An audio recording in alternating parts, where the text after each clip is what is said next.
If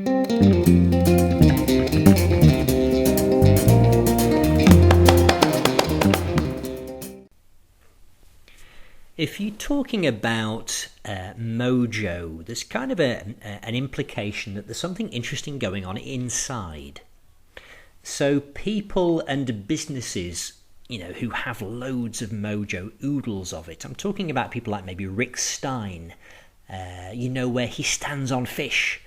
Mary Portas, what she believes in when it comes to, the high street and independent traders.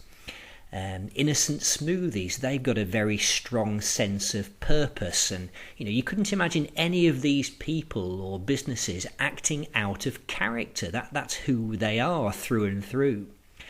So in other words, it comes from inside. It starts with what they believe in, what their values are, what their mission is, what cause they're on.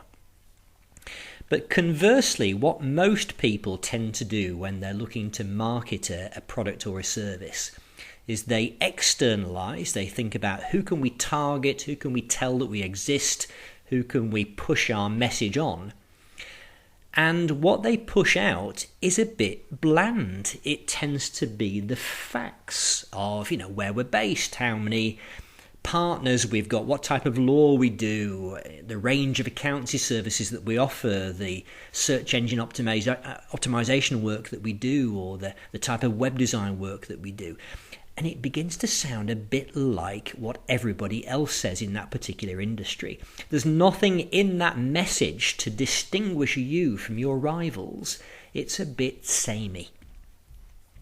But of course, if you internalize to begin with, you start to think about, hang on a minute, why do we do what we do? What's our purpose in running this business other than to make a profit? Is there a wrong that we've set out to right? Is there something in the industry that's not being done properly that we know we can do better? Are we servicing a need, or is there a gap there that we can fill?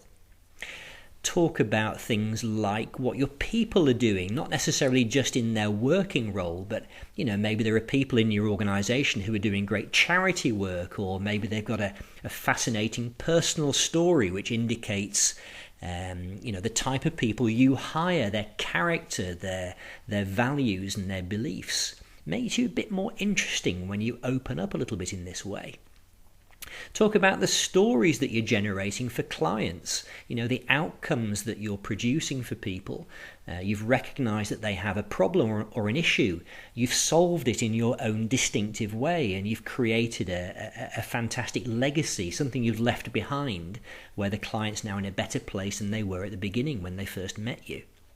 Now, these are the things that are in your business, which are actually unique because you're in them.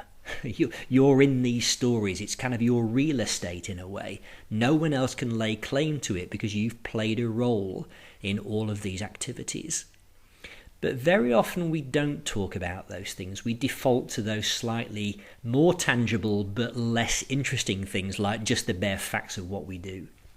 So our message, I guess, in Mojo Life in relation to marketing is to, rather than initially externalize, have a look in what you've got in your locker now that makes you, the things that make you distinctive, your signature if you wish. And then put that right at the heart of your marketing message. Then you've much more chance, A, of being listened to, because it's worth listening to, and B, being distinctive from others who do what you do.